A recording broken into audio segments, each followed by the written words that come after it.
Hey, what's up? So today I'm going to be doing another Q&A video. It's been a little while since I've done one of these. I was actually planning on doing this outside, but it just started bucketing down with rain, so it looks like we're going to be doing it from inside the studio. Okay, first question. If you had to move to Thailand again, knowing what you know now, what would you do differently? So this is something I actually get asked quite a lot.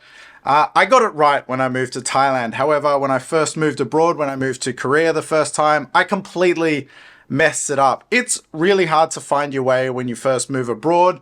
The culture shock thing is real. I was so excited to move to Korea. I was ready. I already knew people there. I could speak the language a little bit.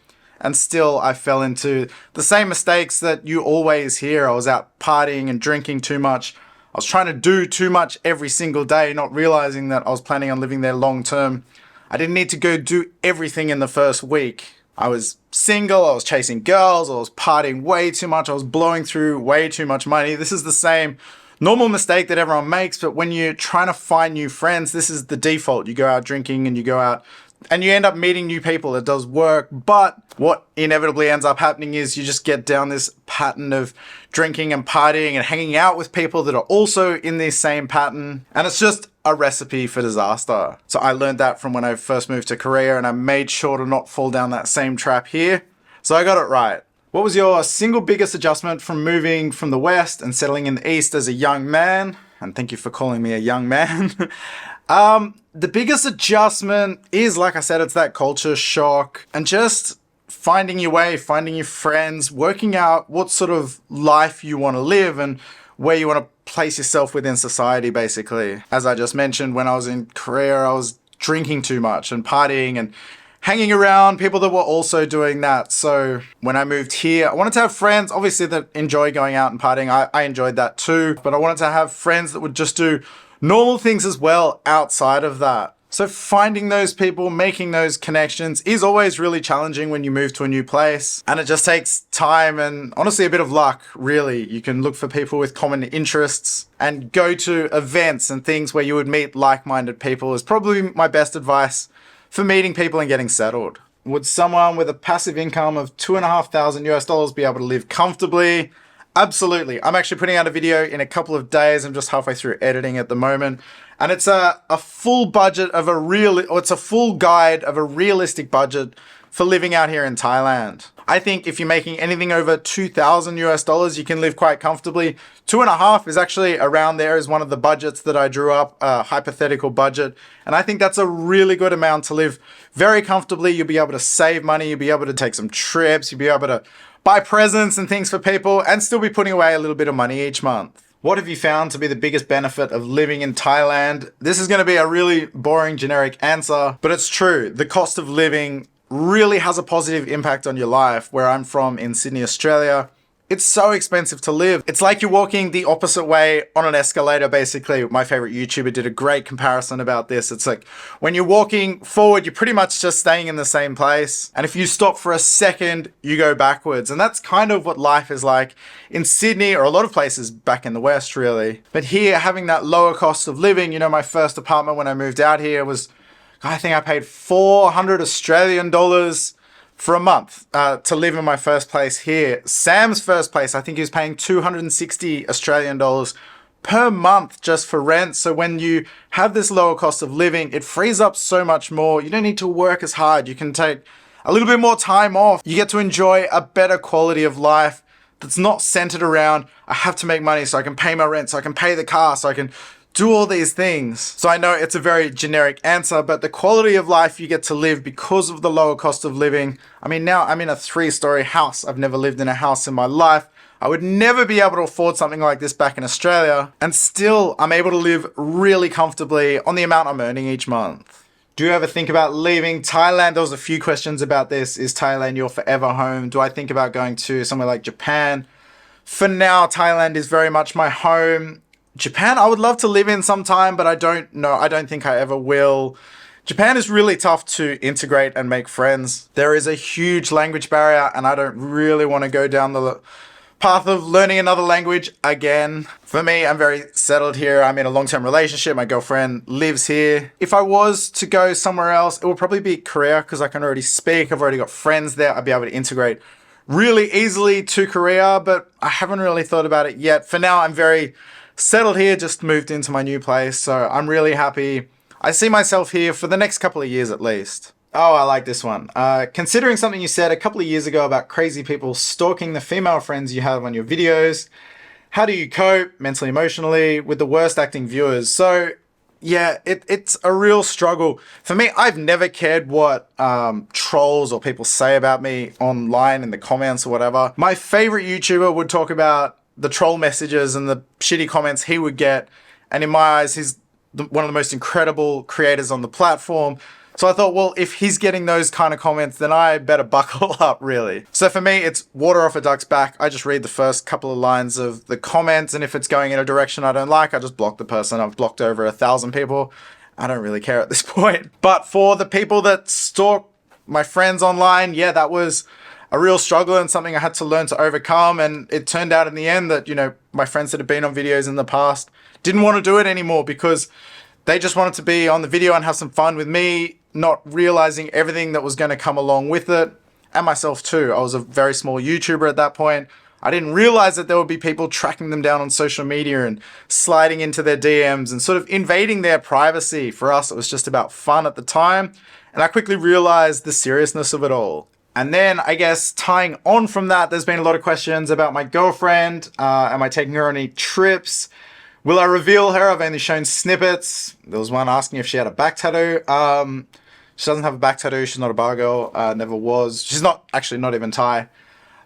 Will I reveal her? No, I think I'll just do the snippets as I just spoke about in the previous question. I don't want to subject her to everything that comes along with being in the videos. This is my life. This is my job. This is what I do. I'm fine with all of that. But she has her own entire life and doesn't really want to be a part of that. She wants to be a part of my life, but not be subjected to all that stuff online. And also, more importantly, I want our experiences together to be just for us. I want them to be an authentic experience. They're not for an audience. I just want to enjoy our time together. And then the last part of that, any trips together. We will be taking a big trip at the end of the year, which I'm really excited about.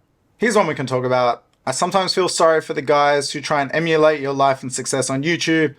I haven't yet seen one who has the charm or on-camera persona, not to mention the creative skills. Do you ever feel guilty for leading them down this path and moving to Thailand? I've never asked any of my friends to move to Thailand and start a YouTube channel, except for Sam. I told him pretty much that. Come to Thailand and pursue YouTube or pursue other things, and it's a foot in the door and it will eventually lead to somewhere else. I have other friends that are interested in making YouTube, making videos and stuff, and I'm happy to help all of them. But like you said, YouTube it's really difficult. I think people underestimate how difficult it is to succeed on this platform. I was a failed YouTuber for a few years before moving out here and getting it right. And there's so much you need to learn on the back end, so much about the algorithm and audience retention and how to be good on camera. There's a lot to learn. It's not just, filming what you're doing for the day. And once I started to really nerd out over YouTube, learn the fundamentals, the basics, the back end stuff, that's when I started to find more success on the platform. You can go back and check my older videos from when I first moved to Korea. It was just a hobby for me. At that point, I just did it for fun. But if you look at them, they're awful. Those videos, they're crap. And at the time, I thought they were incredible. So it's really hard to take a step back and look at the videos and see what they really are and what you have to offer. Couple of car questions. Favorite American muscle car? I'm not really into muscle cars. American muscle cars. I'd say probably a 67 Mustang, if any. If I was to get an American car, I'd want a big, fat, ugly convertible Cadillac. Cruise down by the beach with the roof off. That'd be cool. And do you recommend buying a car as an expat here in Bangkok? Only if you're not living in the Sukhumvit area. I used to live in Asok and I left because of the traffic. And I know I talk about it all the time, but it's ridiculous living there. You don't want to drive. It was only a few weeks ago I was hanging out with Dan and we were somewhere we wanted to go. It was a 20-minute walk. We're like, let's just see how long it'll take if you wanted to take a grab or a taxi or whatever. And it was 25 minutes to take a taxi. So it was going to be longer to drive than it was to walk. And that's just what it's like in the city center. If you live on the outskirts or anywhere out of the city, having a car can be great because it gives you a lot of freedom. I've wanted a car since moving out here. I'm still going to get one, but I haven't had as much urgency as I first thought because I've been using my bike every day, and I've been having a lot of fun riding that round. But I will get a car living out here because you can just sort of drive down to the shops, to the restaurant for dinner, wherever you want to go. It's just easy to drive. A couple of YouTube questions. Hi Adam, who is your favorite YouTuber and what inspired you to become one? Casey Neistat is by far my favorite, definitely inspired me, inspired my style. I have a really hard time watching full YouTube videos from a lot of people, but for whatever reason, Casey's style, the fast cuts, the music, showing the city, a lot of what I do, you can definitely see my style in what he does. Those videos hooked me and I would watch them from start to finish and I would binge watch all his videos. So I wanted to make videos just like that. And then there was a couple of questions of who do I watch? So I obviously still watch Casey Neistat's older videos. He doesn't make that much anymore, but I still rewatch his older videos to try and learn some things along the way. I watched a couple of really good Drew Binsky videos the other night. I don't really watch that many Thailand YouTubers. I watch Paddy's videos and Chris, Retired Working For You, if the topic interests me. I watch all of Sam's videos because he's my mate and I like to watch him and give him a hard time about things in his videos. When I do watch travel stuff, I like guys like Kurt Kaz. He's really awesome. I watched a few of Small Brained American. I watched a bunch of his videos the other day. I'll kind of watch one person, I'll watch a handful of their videos and then I won't watch them for a little while and then I'll come back and binge watch a few. That's usually how I watch people on YouTube.